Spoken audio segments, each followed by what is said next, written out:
সেই মাকসুদ কামালের বিচার এই স্বাধীন বাংলাদেশে হবে এবং মাকসুদ কামালের সাথে ওই সময় যারা বিশ্ববিদ্যালয়ের প্রক্টর প্রক্রিয়ালবর্তীতে ছিল, বিশ্ববিদ্যালয় পড়াশোনা যারা ছিল, সবার বিচার এই স্বাধীন বাংলাদেশে হবে। তারা এই বিশ্ববিদ্যালয়ে রক্তের দাগ লাগিয়েছে। হামলার নেতৃত্ব দিয়েছিল ছাত্রলীগের ঢাকা উত্তর মহানগরের সভাপতি রিয়াজ মাহমুদ।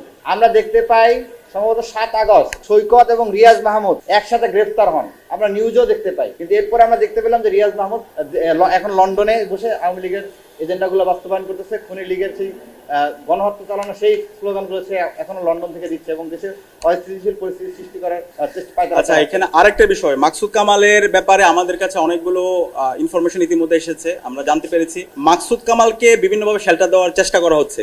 সেটা অন্তর্বর্তীকালীন সরকারের পক্ষ থেকে বিভিন্ন জন চেষ্টা করছে।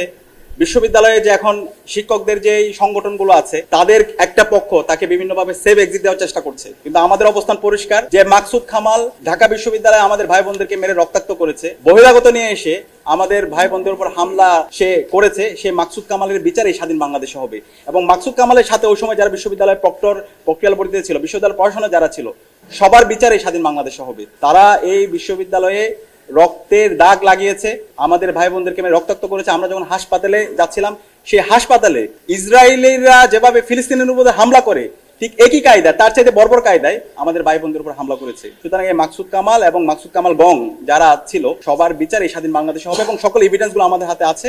আমরা সেই এভিডেন্স গুলো আমরা আজকে আন্তর্জাতিক অপরাধ ট্রাইব্যুনালকে দিয়েছি।